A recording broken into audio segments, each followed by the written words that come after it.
उज्जवल Bharat news crime special report पर आप सभी का स्वागत। नमस्कार, उज्जवल भारत न्यूज में सभी का स्वागत है। सभी को गणेश चतुर्थी की हार्दिक शुभकामना। विशेष क्राइम रिपोर्ट वापी से एक बहुत बड़ा मामला सामने आया है। मध्य प्रदेश और आरपीएफ मेहर मध्य प्रदेश के अधिकारियों कर्मचारियों द्वारा एक संयुक्त अभियान में 3 आरोपियों को मेहर मध्य प्रदेश से चलती ट्रेन से चोरी की गई संपत्ति के साथ गिरफ्तार किया गया था, जबकि एक आरोपी सलाउद्दीन उर्फ सल्लू अनवरुद्दीन चिश्ती गीतानगर वापी में रहने वाले को वापी से गिरफ्तार किया गया और मध्य प्रदेश से गिरफ्तार तीनों आरोपियों को वापी लाया गया और सभी 4 आरोपियों को डुमरी पुलिस स्टेशन में अपराध के लिए गिरफ्तार किया गया।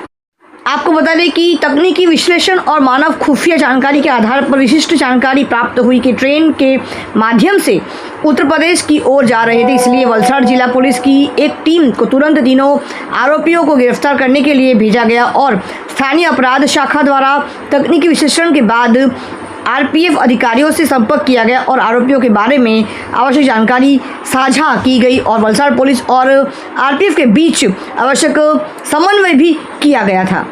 आपको बता दें कि गिरफ्तार आरोपियों से पूछताछ में पता चला कि गिरफ्तार आरोपियों में सलाउद्दीन उर्फ सल्लू अनवरुद्दीन चिश्ती नाव पिछले 15 वर्षों से वापी क्षेत्र में रह रहा है तथा रिक्शा चालक है।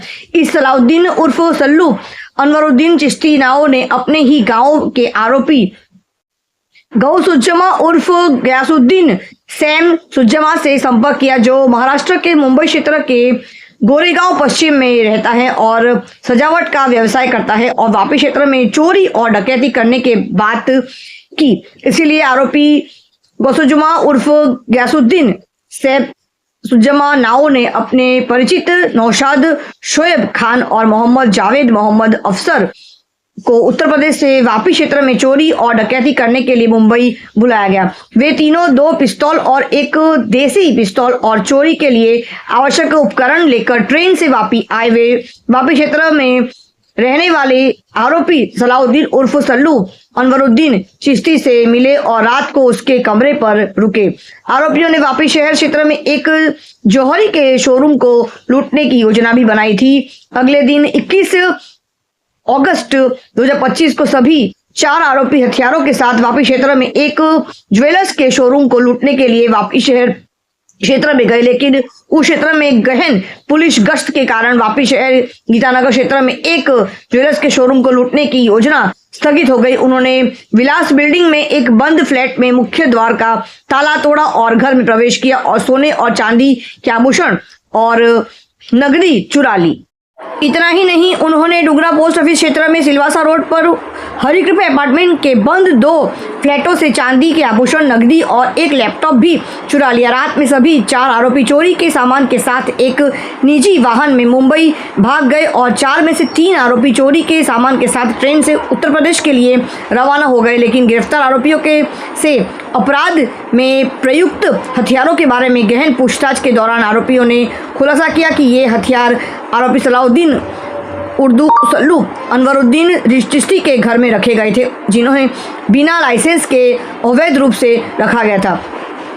आइए अब सुनते हैं इस बारे में विशेष तौर पे हमारे वलसाड़ जिले के जो नए एसपी नियुक्त होकर आए हैं युवराज सिंह जाडेजा जी इस विशेष विषय को लेकर क्या कहते हैं। देखते रहिए उज्जवल भारत न्यूज, देश की प्रखर आवाज, विशेष क्राइम रिपोर्ट। बने रहे चैनल के साथ। मुख्य संपादक सीमा भट्टाचार्य। ગત તારીખ 21 ઓગસ્ટના રોજ ડુંગરા પોલીસ સ્ટેશનના 2 ફ્લેટની અંદર દિવસની ગરફોડ થઈ હતી અને એ જ દિવસે વાપી ટાઉનની અંદર ગીતાનગર વિસ્તારમાં પણ એક ગરફોડ ચોરી થઈ હતી અને આ બાબતે તાત્કાલિક ત્યાં ગુનો દાખલ કરવામાં આવ્યા હતા। આ જે બંને અનડિટેક ગરફોડ હતી એના માટે બંને પોલીસ સ્ટેશનની ટીમ કાર્યરત હતી શોધવા માટે। એસડીપીઓ વાપીનું સુપરવિઝન કરી રહ્યા હતા। દરમિયાન જે સીસીટીવી ફૂટેજ બન્યા હતા અને એના આધારે 2 શખ્સોને મેં બાતમીદાર થ્રુ આઈડેન્ટિફાઈ કરવામાં સફળતા મળી હતી। એમાં એક શખ્સ છે એ સલાઉદ્દીન ઉર્ફે સલ્લુ, જે ગીતાનગરનો જ રહેવાસી હોવાનો, અને બીજો છે ગાવ સુજુમા ઉર્ફે ગયાસુદ્દીન હોવાનું બાતમી મળી, જાણકારી મળી। અને એનું જે ટેકનિકલ એનાલિસિસ કરતા ગયાસુદ્દીન જે છે એ ટ્રેન મારફતે યુપી તરફ જઈ રહ્યો હોવાનું મહાનગરી એક્સપ્રેસમાં જઈ રહ્યું જણાવાયેલું હતું. આ દરમિયાન એલસીબીએ તમામ ટીમોનું સંકલન કરી અને આરપીએફના સંકલનની અંદર આરપીએફ કટની અને આરપીએફ મહેરનો સંપર્ક કરી કોર્ડિનેશન કરી અને તાત્કાલિક ટીમો ડુંગરા પોલીસ સ્ટેશન અને વાપી ટાઉનની ટીમો મોકલી અને આરોપીને એમપી ખાતેથી હસ્તગત કરવામાં આવેલા હતા. સર અત્યારે છે કે ગેંગનું નામ શું છે કે ગેંગ ક્યાંની સર કુલ કેટલા આરોપી પકડાયા છે અને શું શું મુદ્દામાલ પકડાયા છે? જે ટીમ જે ગઈ હતી એમને 3 આરોપીઓ ગયાસુદ્દીન, એની સાથે નૌશાદ અને જાવેદ, એમ 3 આરોપીઓને આરપીએફની મદદથી અમે હસ્તગત કરેલા હતા. તેઓની પાસેથી જે ચોરીમાં ગયેલો મુદ્દામાલ હતો એ રિકવર કરવામાં આવ્યો હતો. એ દરમિયાન જે સલાઉદ્દીન હતો, જે મૂળ વાપીનો રહેવાસી છે, તેને પણ હસ્તગત કરવામાં આવ્યો હતો અને 4 આરોપીઓને ઇન્ટ્રોગેશન દરમિયાન વધુ જણાવતા આ લોકો જે હથિયારો સાથે આવેલા હતા તે હથિયારો, એમાં એક દેશી તમંચો, 2 પિસ્ટલ અને 10 જીવતા કારતૂસ છે સલાઉદ્દીનના ઘરેથી રિકવર કરવામાં આવેલા છે. આની પાસે કોઈ ગુનાહિત ઇતિહાસ તો કરાયો? સલાઉદ્દીન છે એ મૂળ ઉત્તર પ્રદેશના સુલતાનપુરનો હતો અને છેલ્લા 15 વર્ષથી વાપી ટાઉનમાં રહી અને રિક્ષા ચલાવવાનો ધંધો કરી રહ્યો છે. જે ગયાસુદ્દીન ઉર્ફે ગવાસુજોમાં છે તે તેના ગામનો અને તેનો કૌટુંબિક સગો થાય છે અને તે મુંબઈની અંદર ડેકોરેશનનું કામગીરી કરી રહેલ છે. સલાઉદ્દીન અને ગયાસુદ્દીને વાપીની અંદર કોઈ જ્વેલર્સમાં લૂંટ કરવાના ઈરાદે એકબીજાનો સંપર્ક કરે છે અને ગયાસુદ્દીને છે એ પોતાના ઓળખીતા બંને યુપીમાંથી, આઝમગઢમાંથી નૌશાદ અને મોહમ્મદ જાવેદને બોલાવવામાં આવે છે. તમામ લોકો મુંબઈ ભેગા થાય છે. મુંબઈથી વાપીમાં આવી અને સલાઉદ્દીનના ઘરે રોકાય છે.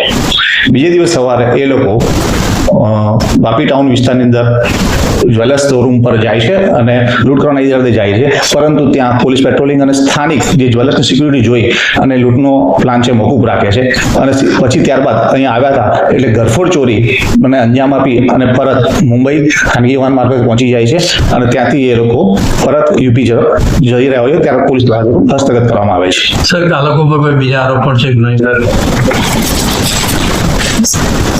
જે આરોપી જે છે ગયાસુજમાં ઉર્ફે ગયાસુદ્દીન, એની વિરુદ્ધ ઉત્તર પ્રદેશની અંદર ખૂનની કોશિશ, લૂંટ અને આર્મ્સ એક્ટ હેઠળના ગુના નોંધાયેલા છે.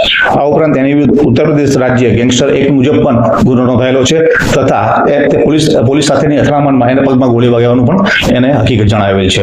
આ ઉપરાંત જે બીજો આરોપી જે છે નૌશાદ શોએબ ખાન, એની ઉપર પણ ઉત્તર પ્રદેશ અને મહારાષ્ટ્રની અંદર ખૂનની કોશિશ, આર્મ્સ એક્ટ અને ઘરફોડ ચોરીના ગુના નોંધાયા છે.